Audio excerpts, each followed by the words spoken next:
Hello, good afternoon. Today our guest is Robert Atkinson of ITIF. Hello, Robert. How are you doing? I'm good, Lipton. How are you? I'm great. Robert, what is ITIF?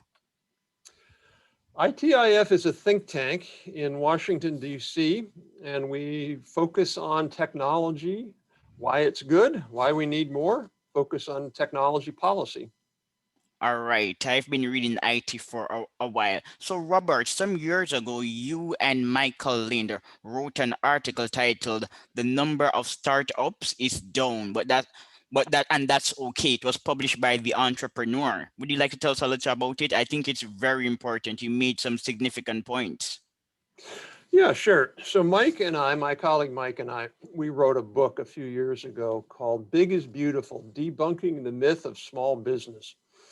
And what we were trying to do there was convince people that this idolatry of small business is good and big business is bad, is really fallacious. Look, there are lots of great small companies, there are lots of great big companies. We should just be neutral.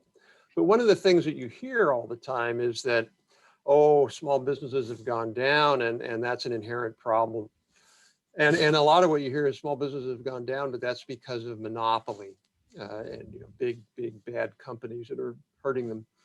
When you really look at it, a lot of the decline in small businesses has been small, inefficient companies that have high prices and not very good selection going out of business because consumers choose to buy at larger stores. So, 30 years ago, people used to buy their TVs and electronics at little shops, little TV shops. And now we buy them at Best Buy or Walmart or Amazon. So having fewer startups in the TV retail sector is a good thing, not a bad thing. The other thing we looked at on that piece or talked about was that, look, the startups that we care about or that we should care about are really the startups that want to get big, the next Amazons, the next Microsofts. And when you look at the evidence on those, they're doing quite well. We had more high-tech startups a few years ago than we ever had before. We're seeing a big boom in venture capital. So we're very healthy in the US in terms of growing companies, starting companies that want to grow, starting companies that want to be innovative and get bigger.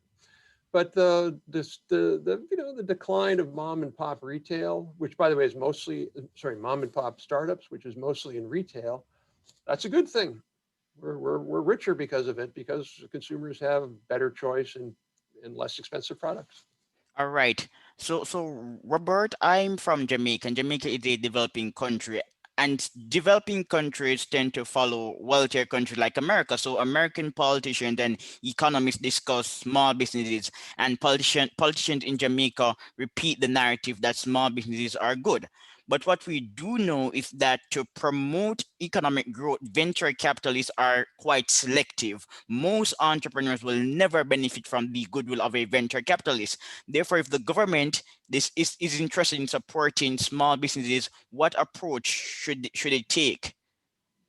Well, first of all, one of the things that Mike and I talk about at the beginning of the book is if you want the best single indicator that would predict how developed a country is in terms of how rich they are, the best single indicator is the share of small business, the share of jobs in small business.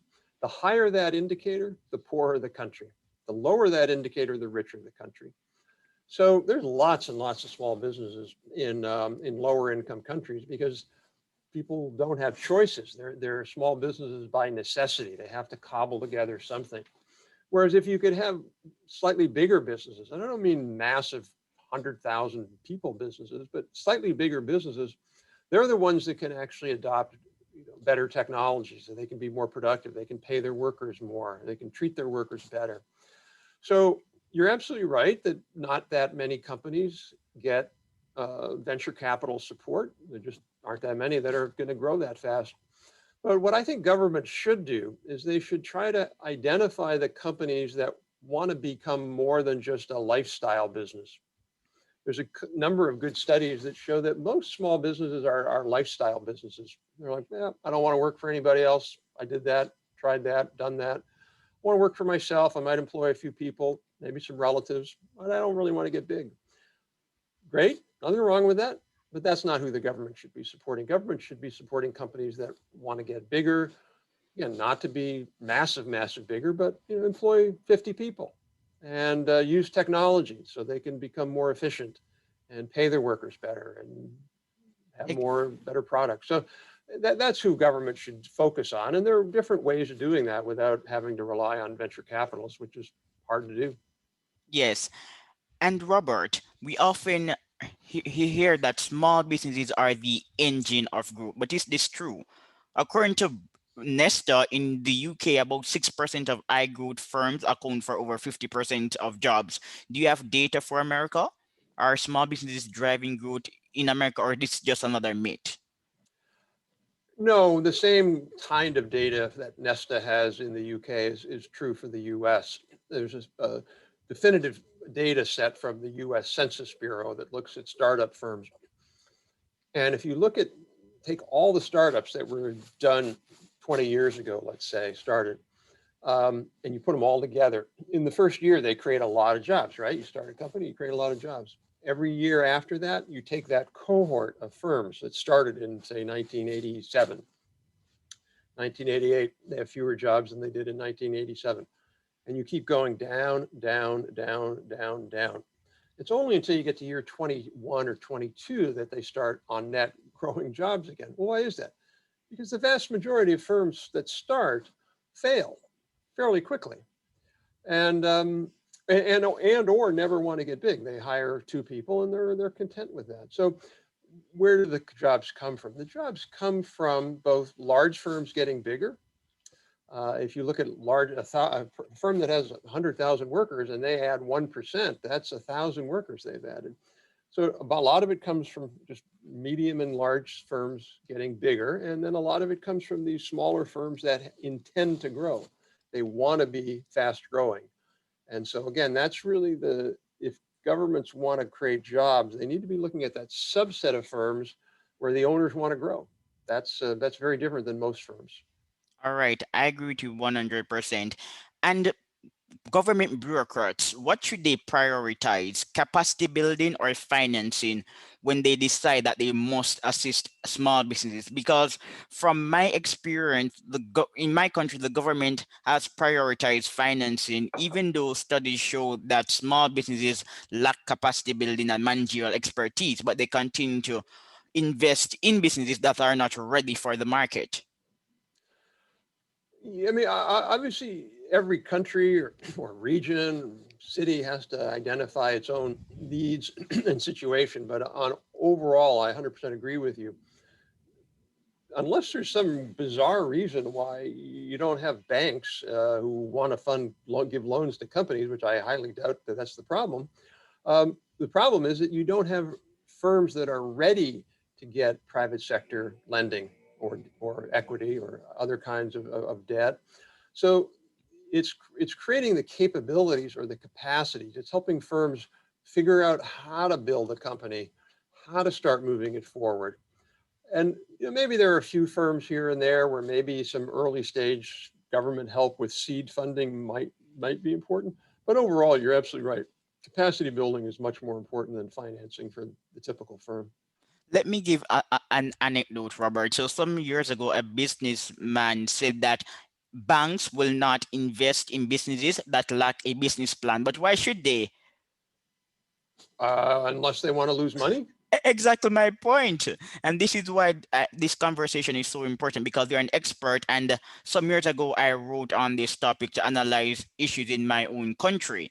I recognized that the government kept investing in the same policies over and over that would never work. They even created a financial organization to assist small businesses, and it failed because the small businesses were not able to repay the loan.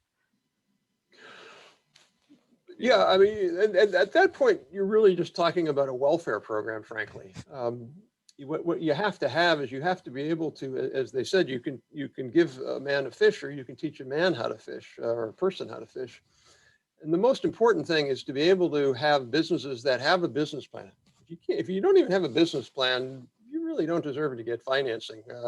Not that hard to develop a business plan, particularly if government programs nonprofit programs or others go out and help small businesses owners to develop business plans, hook them up with other business people to help them develop a business plan and other capabilities they're going to need to get the funding they need.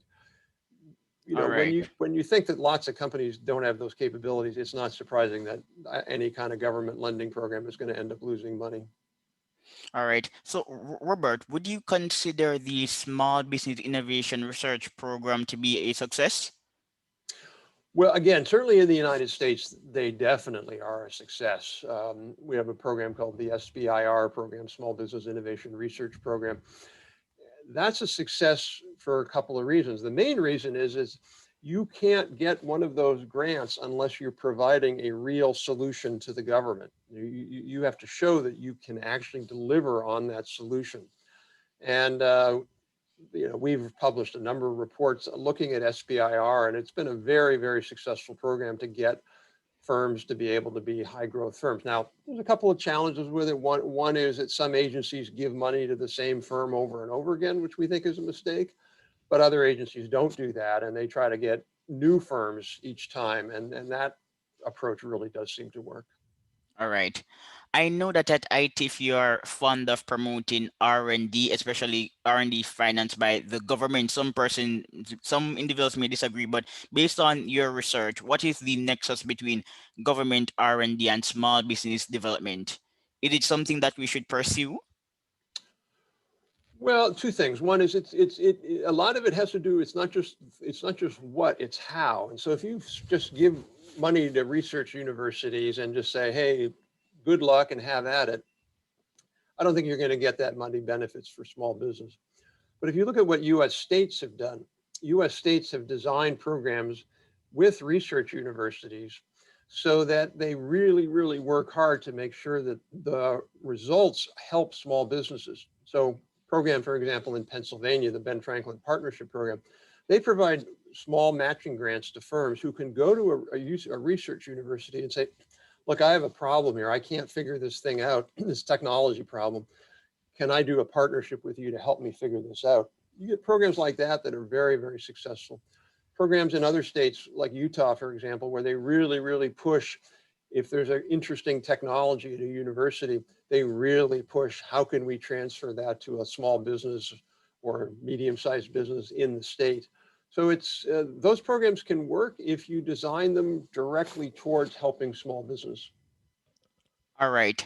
And we're still on the issue of small business we're still on the issue of small businesses, but Robert, some time ago I was taught by an academic that high growth firms are more likely to prosper. They're more innovative on average, and firms in IT are not necessarily high growth firms. So again, read the issue of small businesses and innovation. Based on your data, what type of small businesses in the real estate sector usually grow rapidly? Because innovation can occur in any firm or industry. Yeah, so what small businesses in what sector? I'm In sorry. retail, so for example, we often In assume retail. that only IT companies grow quickly and they're innovative, but studies have debunked this view, arguing that retail firms tend to grow rapidly. Well, I think it's more accurate to say that in every single sector, you will find high growth firms. So, for example, the Inc. 500, or there's different rankings in the US of the top 500 fastest growing firms in the last year. And they're not all IT. In fact, most of them are not IT firms. They're retail, as you say, or wholesale or whatever. So I think, again, the key is not so much sector, although if you're a small country, you want to be focused on the sectors that are going to bring money into your economy. No point, for example, in funding a barber shop. They're just going to cut everybody's hair in the same in place. But tourism can bring money into an economy. Software can bring money in. Manufacturing. So identifying those kinds of firms, and again, going back to this thing, is the entrepreneur wanting to grow? Does the entrepreneur have a vision? Is the entrepreneur? That's the other point. Everybody confuses the word entrepreneur to mean small business person. A typical small business person is not an entrepreneur. What an entrepreneur is someone who brings something new to the market. So if you've got a little lemonade stand and you're going to have one more lemonade stand, you're not an entrepreneur, you're a small business person. But if you've got some crazy way of making lemonade that's, I don't know, tied to some, organic food and new thing, then yeah, you can be an entrepreneur. Yes, you're correct. And Robert, failure is a part of the road to entrepreneurship. Most businesses must fail before they become widely successful. That's just a fact. Well, I once gave a talk in Japan, and a gentleman asked me, I was mentioning that my son was getting a computer science degree and didn't want to work at a big company right away, wanted to work at a startup, which by the way, he did. And the Japanese official asked me, well, how would I feel if my son's failed, companies failed? I said, I'd be fine. He would have learned something quite valuable. He would have gotten experience. And then when he went to his next firm, he would have had a higher chance of success. And I think that's the attitude. And frankly, that's one of the great things about the US system is we tolerate failure. Failure is not the end of your career, whereas in some places it is.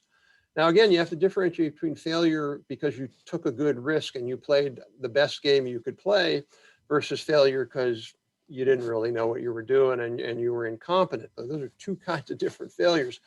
The former, that's a good kind of failure, and you want to make sure that people who do that don't get sidetracked into never being able to try it again.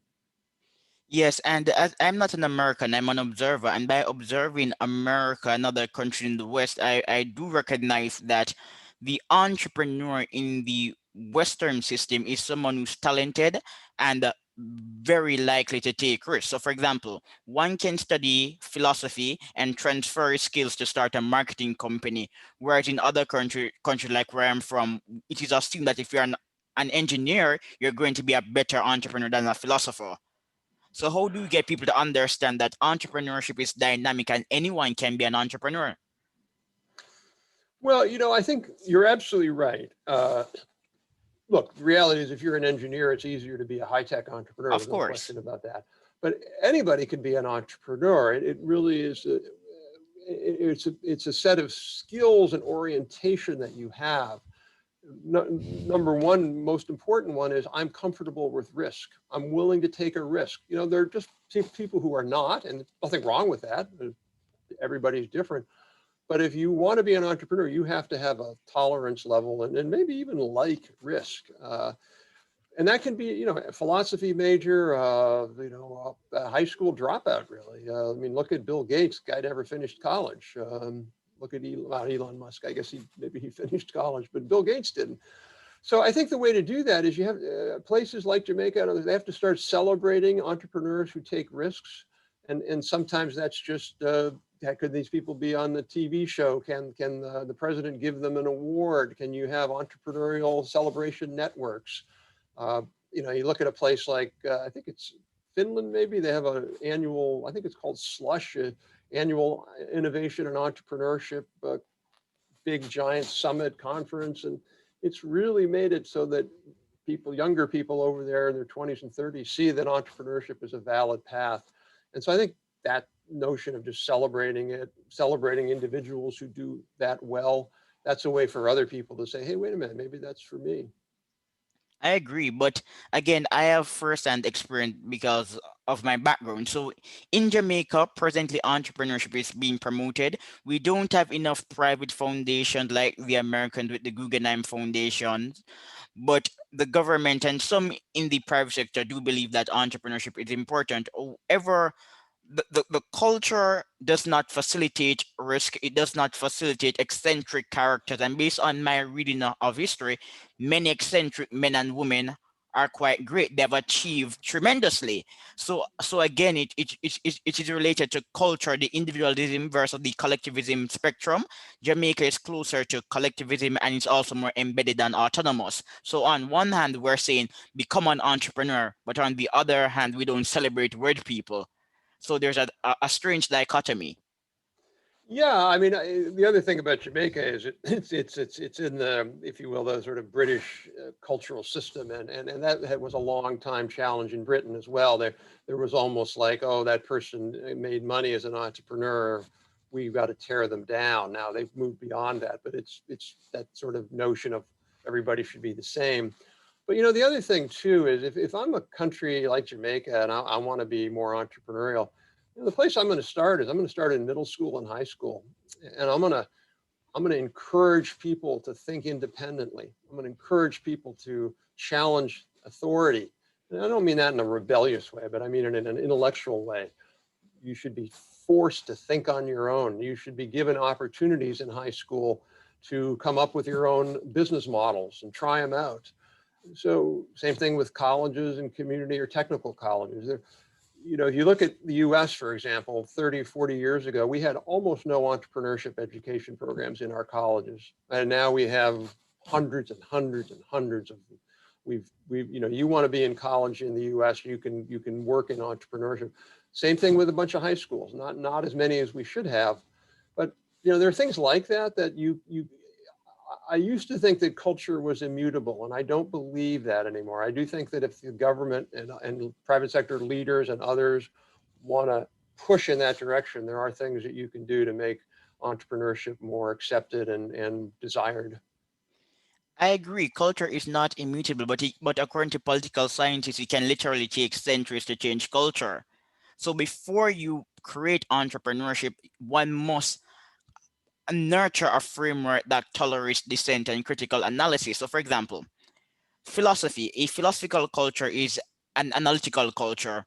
Before Isaac Newton, for example, called himself a natural philosopher, there are people in Jamaica who celebrate the fact that many of our students are not studying philosophy, but they argue that we should transition to STEM. Many brilliant scientists are also philosophers. So developing countries have less institutional expertise, etc. But I think that they need to grasp the fundamentals before transitioning. If you're, I'm not saying that one must be a philosopher to become analytical, but philosophy is something that should be praised if you want to transition to science. Well, yeah, I mean, I think that there's a lot of misunderstanding. You know, everybody should become a STEM graduate, and yeah, more of that is better than less. But the vast majority of people don't want to be scientists. It's a hard profession. Not everybody's suited for it. What's more important than that is to teach critical thinking, in my view. You have to teach people how to think independently, think critically, think creatively, and that can be in any discipline. But frankly, again, I don't know about Jamaica. I don't never been there. I don't know about it. But certainly in the U.S., we don't do that anywhere near as well as we should. We still encourage rote learning. You know, listen to what your teacher said and parrot it back. That's not helping people to become entrepreneurs. Yeah, but we live in an age where people are afraid to take risk enough discussions. I was listening to Farid Zakaria some time ago, and he said, "My generation, millennials, we don't take risk," and somewhat I believe him. But if you wish, you may respond. Well, yeah, I don't know about that. I think he's talking maybe about the millennials that went to Yale and Harvard. You know, I think there's a lot of people who, you know, in that generation and then the one after them who will take risks and want to do something new and come up with a new creative idea. I'm actually not worried about that too much. What I'm more worried about, frankly, is this move that we see in the West against innovation, against, frankly, economic growth. That to me is the biggest threat. If you start saying, you know, oh, we need stable growth or sustainable growth, which the UN pushes, which is another term for let's The, not grow. our degrowth. Yeah, or degrowth. Oh my gosh, talk about the worst thing in the world. Yeah, how are people, you know, average working people, whether in Jamaica or the U.S., supposed to deal with degrowth? Once you go down that path, then you don't need entrepreneurship anymore. You don't need, you know, if you're in a stable economy, a stable society, which means no change, entrepreneurs are worthless. They're like an appendix. But if you say, no, we want continued change, innovation, growth, then you have to have the entrepreneur.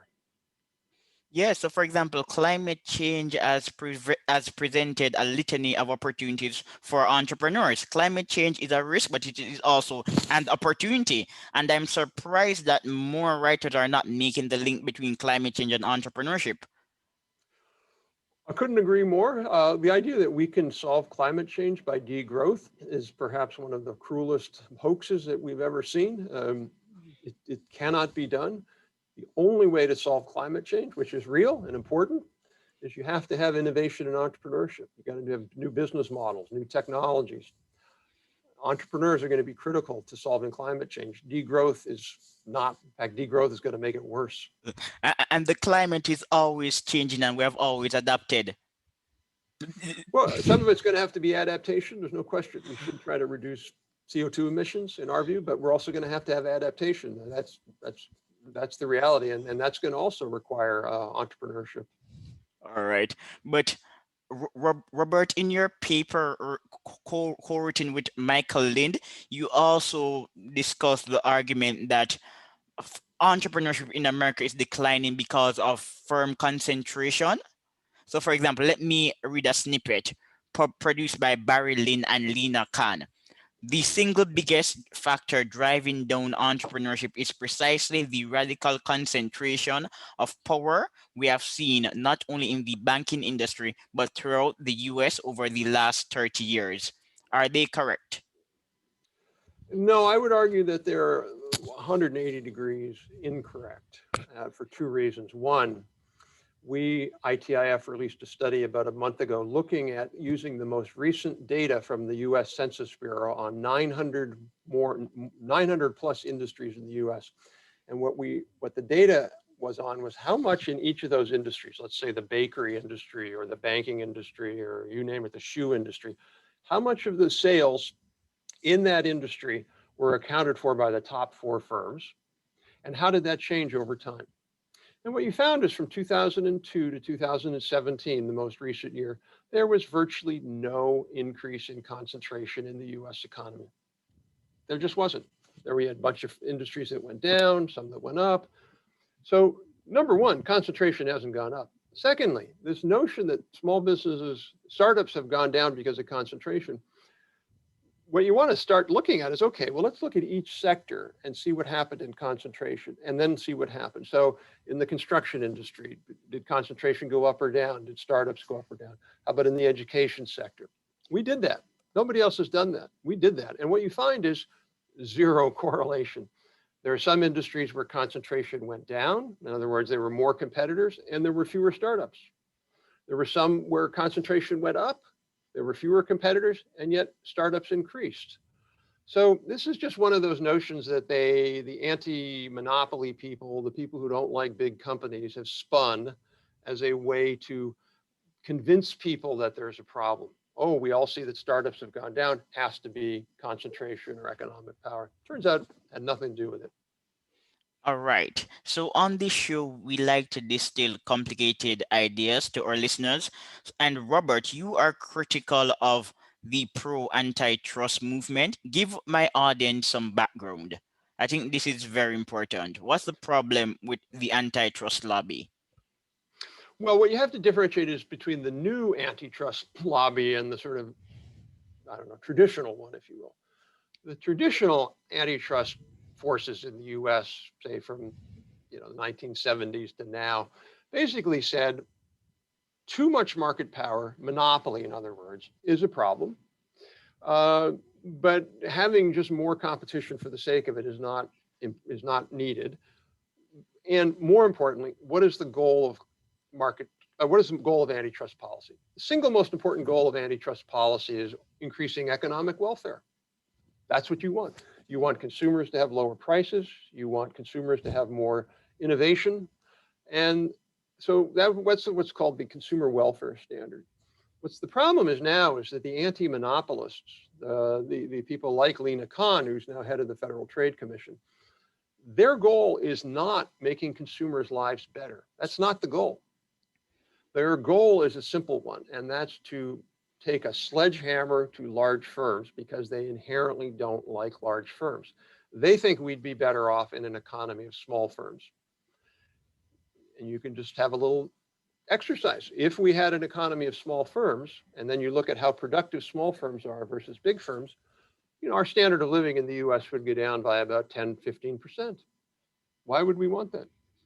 So this notion somehow that what they want essentially is to use antitrust as a hammer to break up large firms. That's wrong.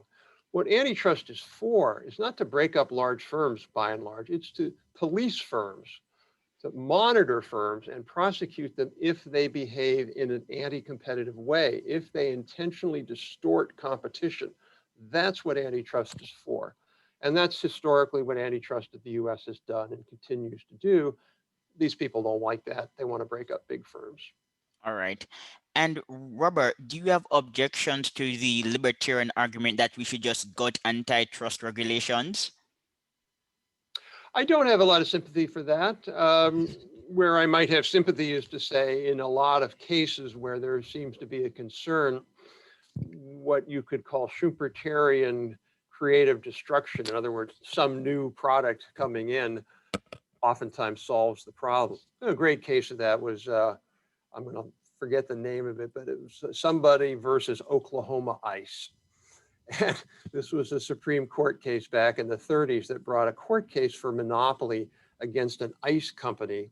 And what they did is they'd go out in the wintertime and they'd cut ice and they'd store it during the summer. Well, we all know how that story ended. It's called the refrigerator. It didn't make any difference whether this company was a monopoly. People started getting refrigerators with freezers. You didn't need that. So that's a disruptive competition. So I'm very sympathetic with that story, that oftentimes disruption blows up monopolies.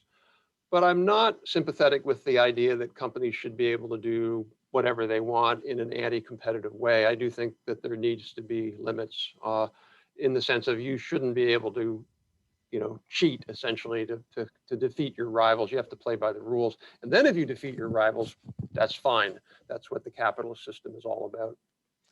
Robert, I'm happy that you refer to Schumpeterian disruptions because Ryan Bourne of Cato just published a paper on the subject matter arguing that the Schumpeterian effect is still very real.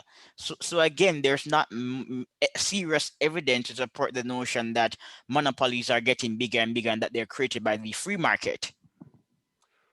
Oh, absolutely right. So good case in point is you look at social media. Everybody said, oh, Twitter and YouTube, channel we're on, are monopolies.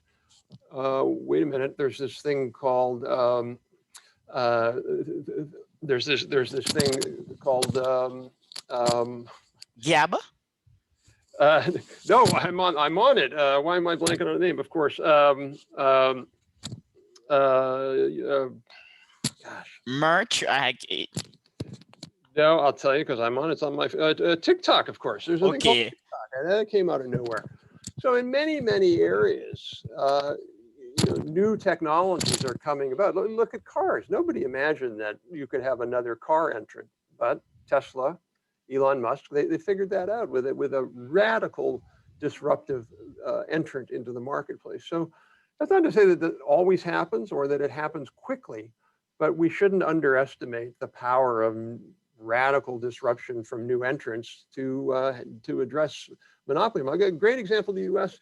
15 years ago, people were talking about the Walmart monopoly. It was unassailable. There's no way that Walmart would lose market share. Oops, guess what happened? And a new entrant with a brand new business model, and it disrupted Walmart. No reason to think that in 20 or 30 years that Amazon won't be disrupted by somebody else, maybe sooner. So we have to have faith that disruption is real as long as we allow the entrepreneurial market system to work. Yes. Robert, I did not intend to discuss this issue, but because we're talking about disruption, I must refer to Robert Gordon and his ilk. What do you think about those who argue that innovation is actually declining? Well, Gordon's thesis is even worse than that. It's basically that growth is over.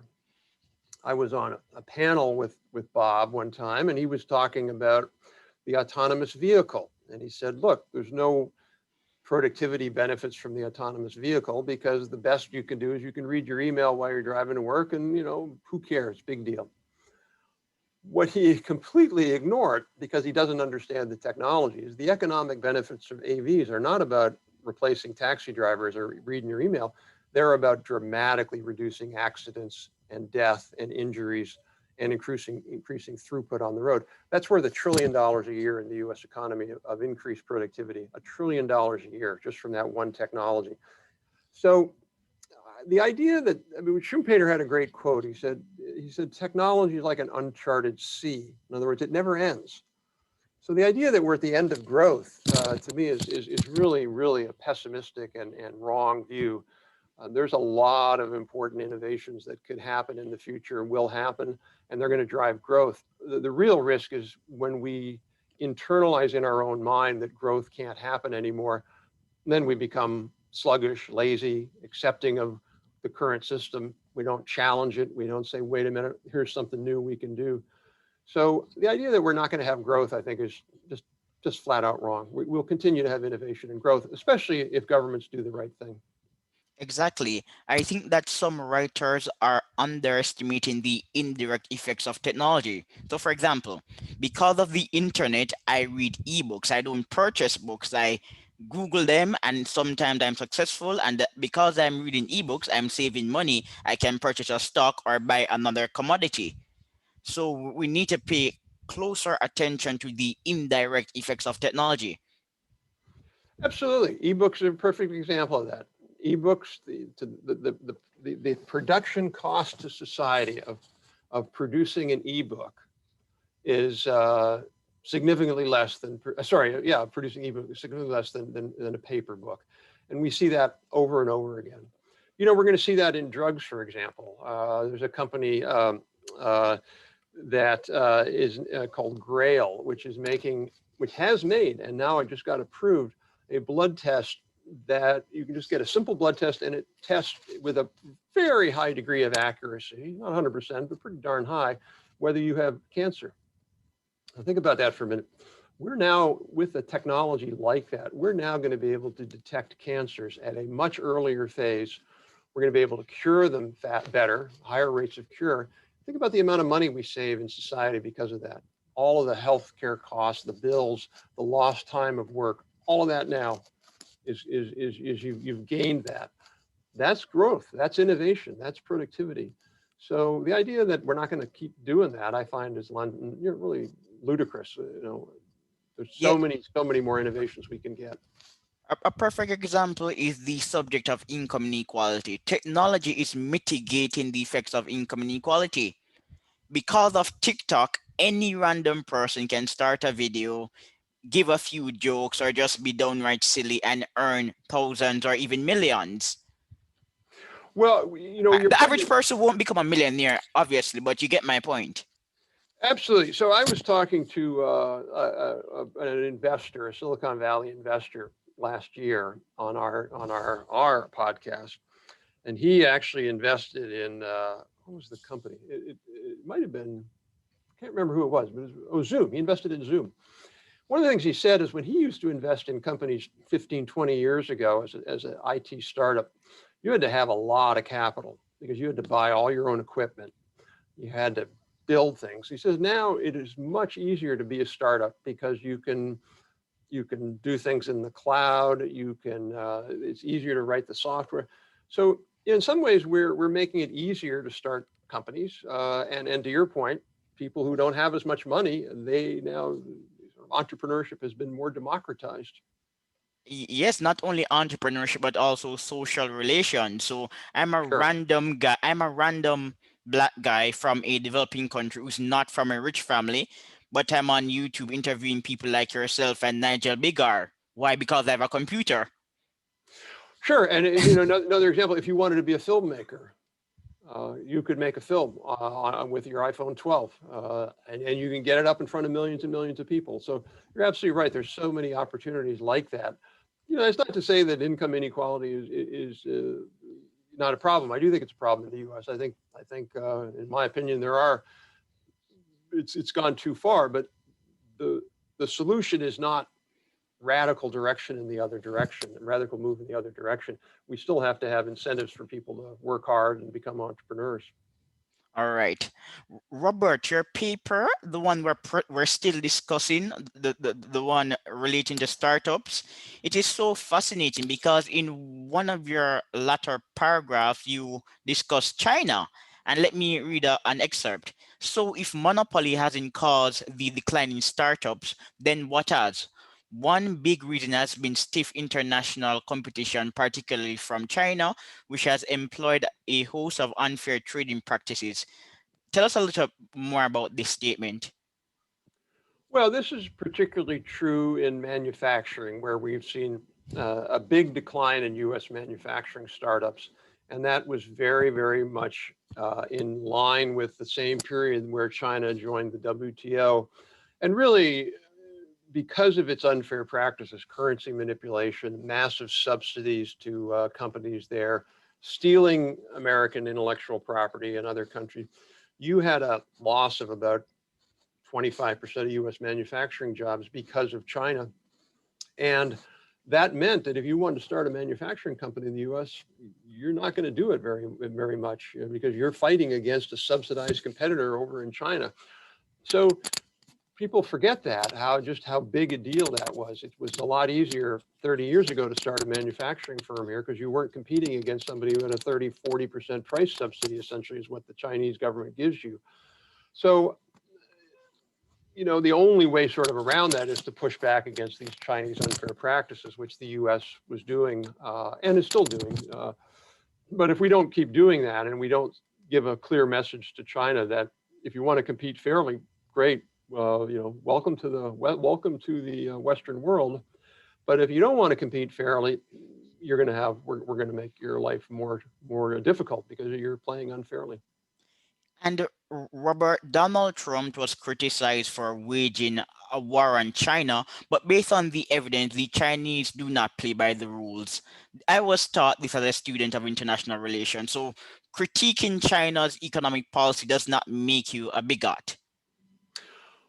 Well, it certainly doesn't make you a bigot because many people who critique Chinese policy don't critique Taiwanese, Japanese, Vietnamese, Korean. It's not about race. Absolutely nothing to do about race. It has to do about Exactly. a particular country controlled by the Communist Party who is systematically playing not by the rules. When people say, well, Trump started a trade war. No, Trump didn't start the war. The Chinese started the war. There's no question about that. Trump was just the first president to really respond uh, aggressively against their trade aggression. I wrote a recent series in a journal called the International Economy Journal, and I talked about China being a power trader. And what I meant by that is they were emulating what Germany did in between 1900 and 1945, where their goal of trade was not comparative advantage. Their goal of trade was domination, including military superiority. And that's what China is doing today. It's not playing by the rules. So Trump didn't start the war. He might not have prosecuted it exactly the way he should have, but he certainly didn't start the war. Exactly my point. But Robert, there is an upside to Chinese competition and unfair practices. One writer notes that competition from China has triggered innovations in the West. And on your website, I see where you're telling us that despite the hype, China is still not as competitive as America in terms of technology, in particularly 5G. Well, first of all, I don't know who that writer or researcher was who said that, but we reviewed pretty much every single scholarly study in the world on this question. Do China policies help or hinder innovation outside of China? And every single study, with the exception of one, suggested that China did hinder innovation outside China. And the reason is because the firms they were unfairly competing with were more innovative than they were. And so they took market share away from innovative firms, cut their ability to invest in R&D. A great example of that is solar panels, where in the US in the year 2000, we had 55% of the solar panel market. The Germans had 25% or so. Within 12 years, our market share went down to 5%. The Germans went down. The year that solar panel patenting peaked in the world was 2012. It's been down ever since.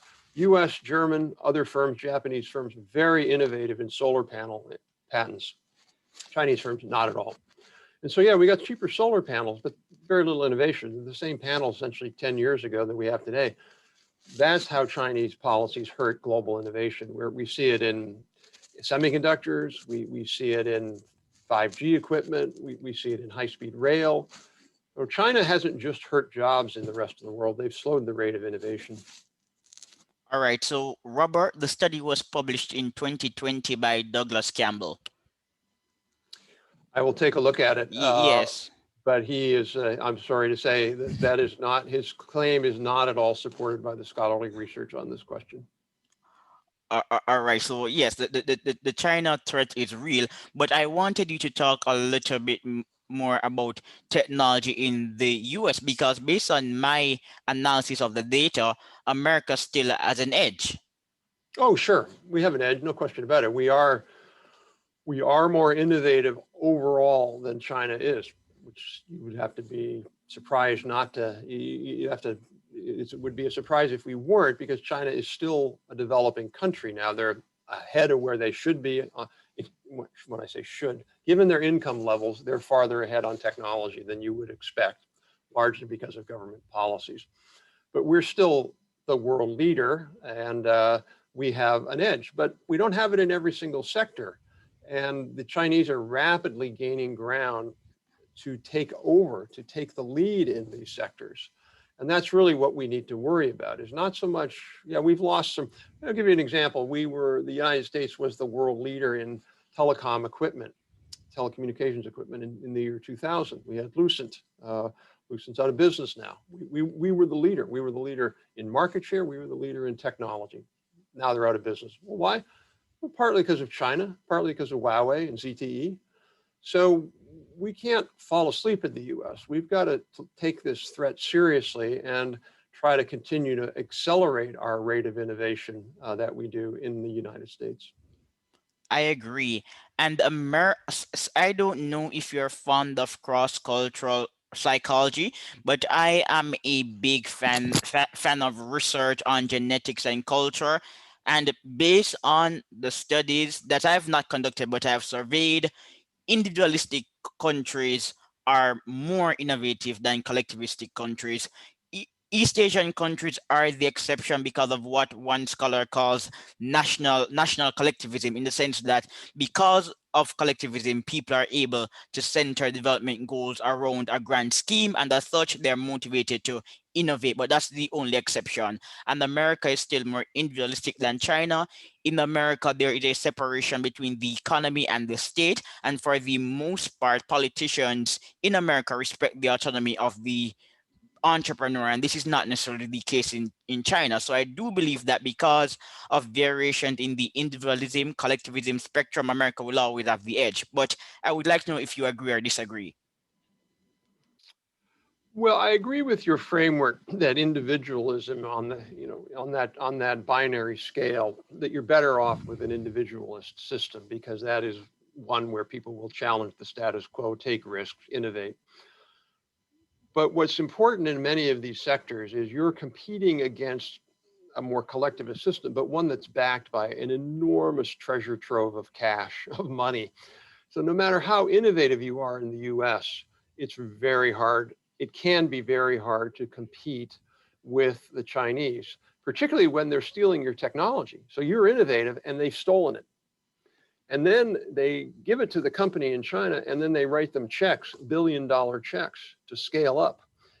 You've got to be massively, massively more innovative than they are to be able to compete with that. And sometimes we are, and sometimes we aren't.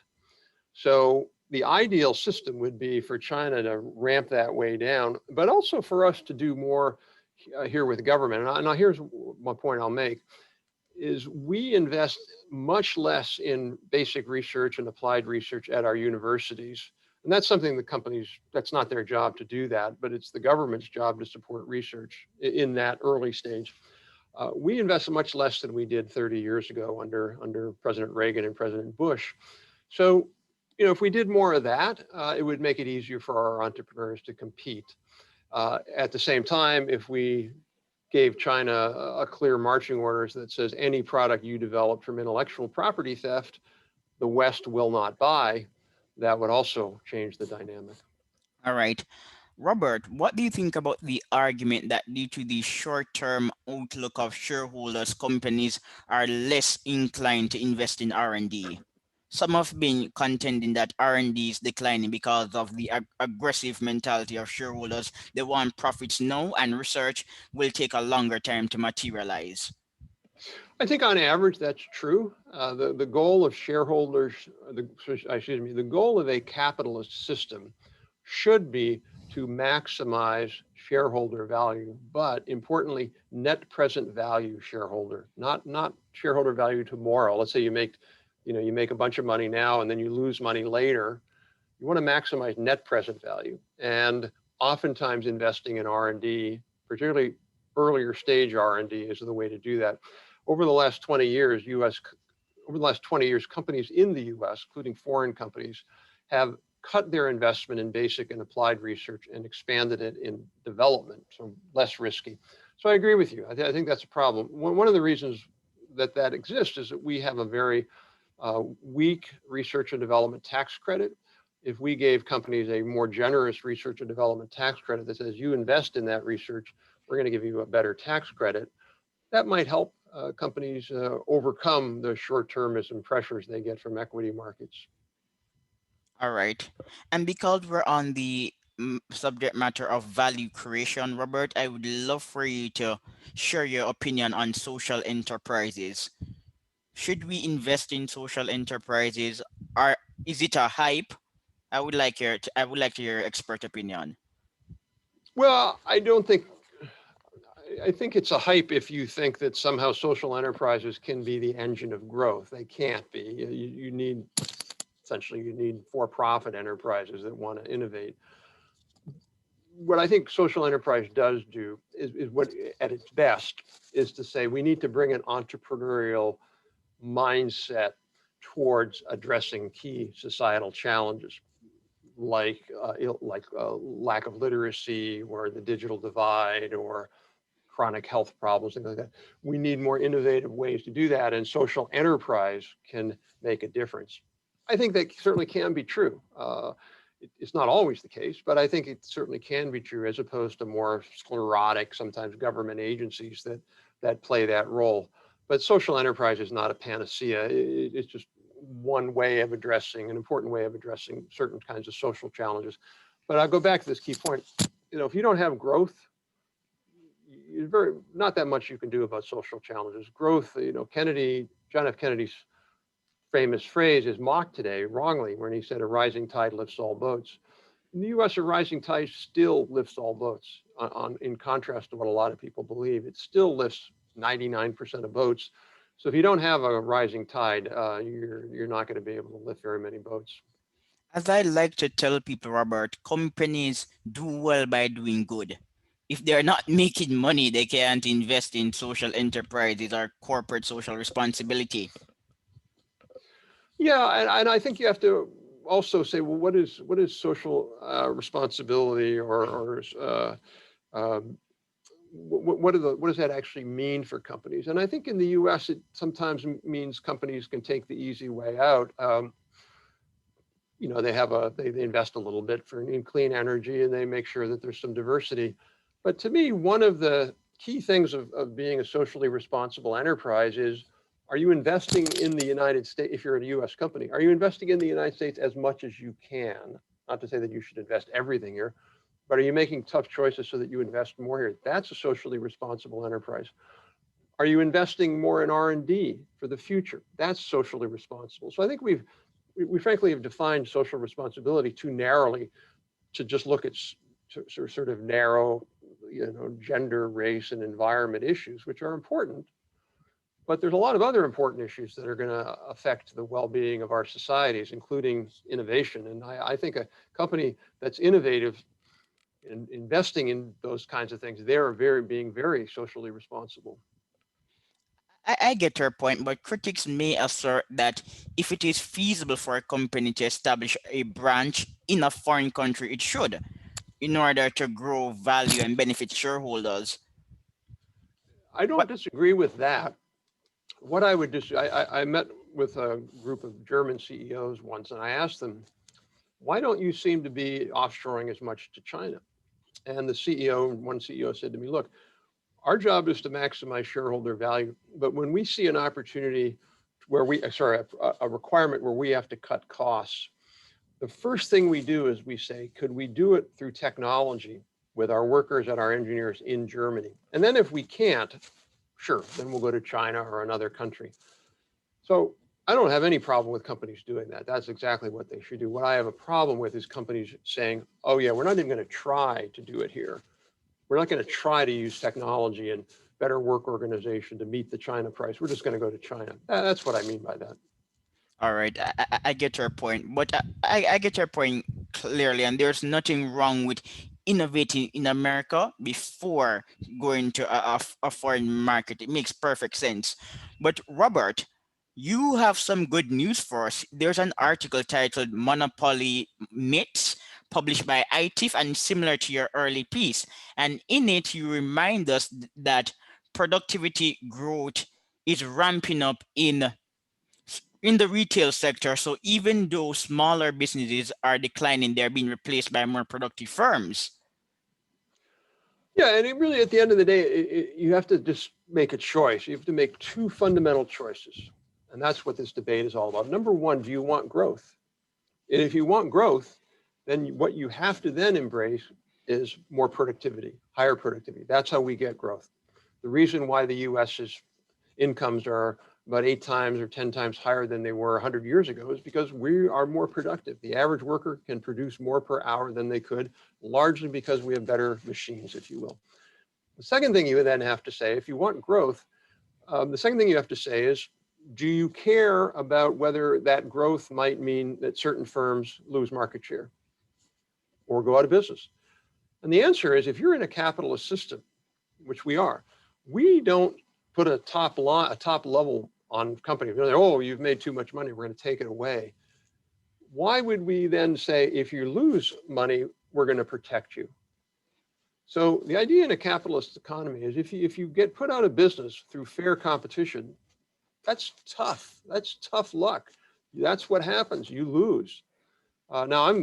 That's different, by the way, than their workers, where I'm much more sympathetic to helping workers who lose their job, because of that we need to help them get new jobs and training and things like that. But that's what a lot of this is all about. Retailers, bigger retailers that consumers voluntarily choose to spend their money at because they have lower prices, they have better quality, better selection.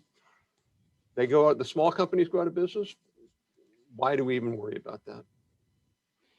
And I agree with you 150% because I'm from a space where small businesses are supported and they keep failing. But Robert, we're wrapping up, so I have about 2 more questions and then we're just going to end the conversation. Should we mourn the death of companies that succumbed to COVID? I think your article is quite telling and interesting. When the pandemic is over, don't despair the loss of laggard small businesses. Yeah, look, COVID is an unspeakable crisis and an enormous amount of human suffering and death, but that's very different than saying individual companies who were hurt by that, we should somehow resurrect the system around where they were. And you think about how many people now in organizations work and communicate. They're using Zoom. Nobody's saying, oh, well, we've got to go back to the old system exactly the way it was. Everybody's got to be in the office every day. Same thing with, maybe we shouldn't go back to the same system of retail. Maybe it's going to be a different system where a lot of people now are comfortable buying things online because they had to during the COVID crisis, or people maybe aren't going to travel as much, whatever that might be. Look, we've just got to, whatever that system evolves into is the system we should have because it's reflecting what consumers want. So somehow saying we've got to preserve like a dinosaur fossil in amber, the old system, I think is a huge mistake.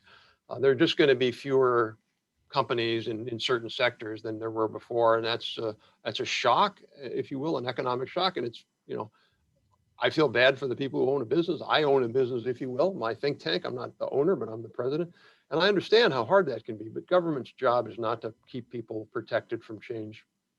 Exactly my point again, Robert. And prior to COVID, these firms were already struggling. Oh, many of them were, absolutely. Many of them were. And that's the other thing about this, there are different business models now. I mean, my family, we use DoorDash or different apps now, and we order out more than we did ever before in a way. And we'll probably keep doing that because we like it. And a Friday night, we go on the app and we do that. And so companies that are able to respond to that and meet that new demand, they'll do well. And companies that won't do well.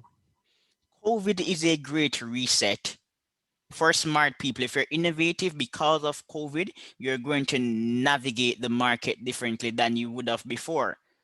So before COVID, I did not have this channel. With COVID, I said, okay, I don't like YouTube. I think many of the YouTubers are unserious. Because of COVID, I had to buy the headset for meetings. Then I said, okay, why not have a channel? So without COVID, we would not be having this discussion. Absolutely. COVID was an important shock. I mean, here's a good example of what you're just talking about there. You know, a lot of people, we all could have been doing video conferencing 5 years ago.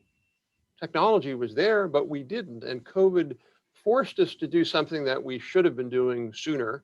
And I'm hoping that some of that sticks, if you will. No reason for me to fly halfway around the world to give a 30-minute speech anymore.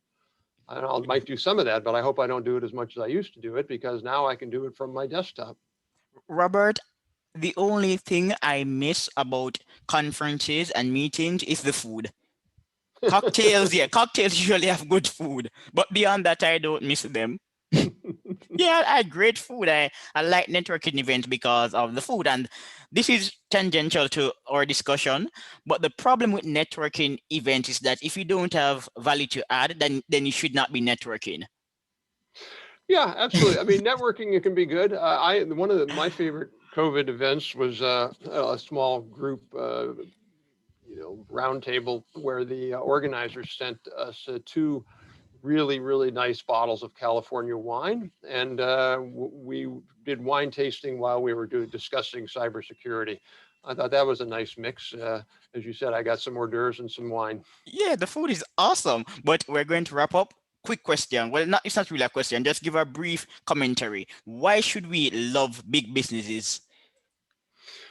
Well, look, we shouldn't love big or small or anything. It's Yeah. not like you're getting married to big business and you hate the small. We should be neutral. That's our Yeah. main message. Don't be pro small and anti big. Don't be pro big. And the market will produce the right size of distribution that we should have. The government shouldn't be putting its thumb on the scale. That's the core point. Look, That there's was just some a big. joke. That was said in Yeah, jest. okay.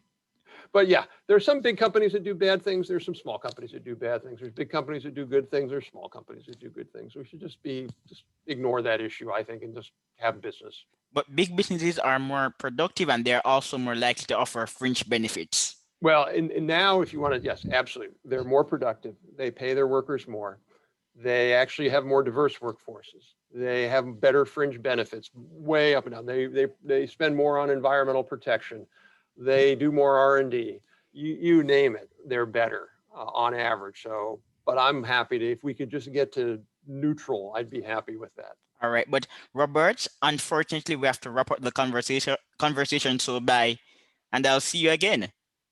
Hey, Lipton, it was really a pleasure to join you and best of luck on what you're doing. All right. Thanks. Okay, take care. All right.